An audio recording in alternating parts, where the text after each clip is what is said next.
mudanayaasha golaha gurtida ee Somaliland ayaa waxa ay su'aalo weydiiyeen wasiirka caafimaadka ee Somaliland kuwaasi oo la xiriira xaaladda xanuunka COVID-19 ee gudaha Somaliland warbixin arintaasi la xiriirta waxa magaalada Hargeysa ka soo diray Xamse Dabar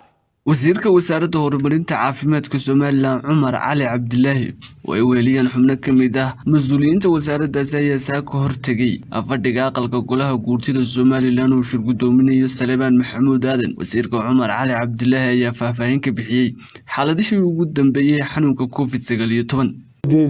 oo muddo 6 bilood ku dhow ka soo wareegtay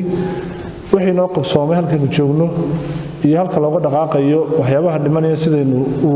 qorshahaynu ka fikirnaa inaynu meel marino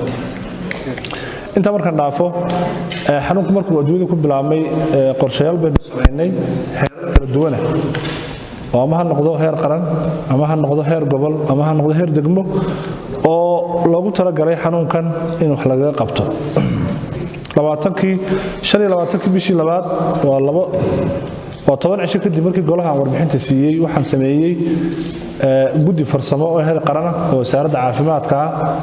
oo aanu daadajinay ilaa heer gobol oo aan ugu talagalnay xanuunka la socodkiisa xogtiisa wax ka qabashadiisa iyo wacyigelinta weyn ka shaqeeyaan halkaas weeye markaad eegto da'aha ama xagga marka laga hadlayo rag iyo dumar xanuunku wuxuu ku badnaa ragga 625 raga iyo 208 iyo 20 dumar waxayna sharxaysaa habdhaqanka dadka raggu inta badan inuu socod badan nahay maqaaxiyaha iyo suuqa isdhexgalka iyaga u badan taas marka waxay sheegaysaa xanuunku maadaama lagu kala qaadayo socodka iyo isdhexgalka ku faafayo inay qayb ka noqonayso muxuu ahaa arintaasi hadii da'da la eego da'da 20 ilaa 29 boqolkiiba 30 bay ahayd dadka xanuunku ku dhacay da'da 30 ilaa 39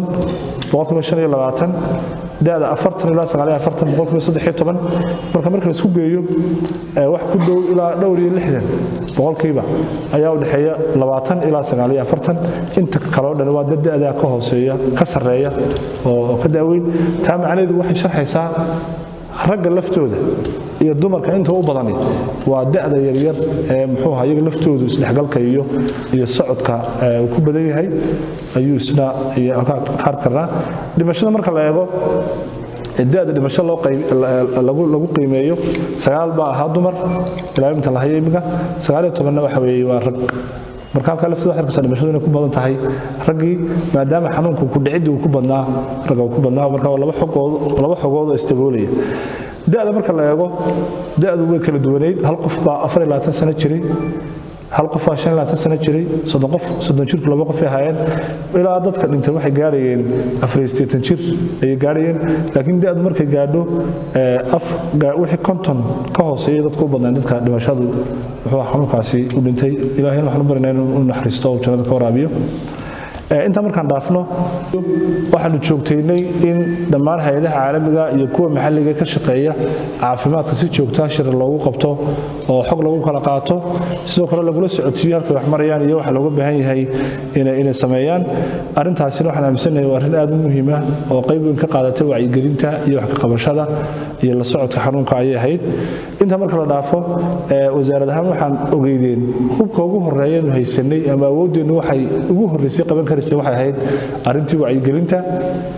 oo aanu dadka khatarta xanuunka laga wacyigelinayay sidoo kale la isku dayay in bulshadu ay qayb ka noqoto la dagaalanka xanuunka inta badan waxaanu sameeynay markaa in dadka la siiyo xog joogto ah oo maalinle ah taan aad buu kooban tahay marka marnaba ma gaari karno heer aynu hubno boqolkiiba imisa ku dhacay si taa loo hubiyo cilmi-baaris baanu hadda wadnaa oo ah in bal la eego xanuunkani dadka uu soo maray tiradoodu intay leeg tahay marka la eego boqolleyda taasna cilmi-baaris tiimku waxa weeyaan waan dhammaynay naqsh Xamse Dabar RTN TV Hargeysa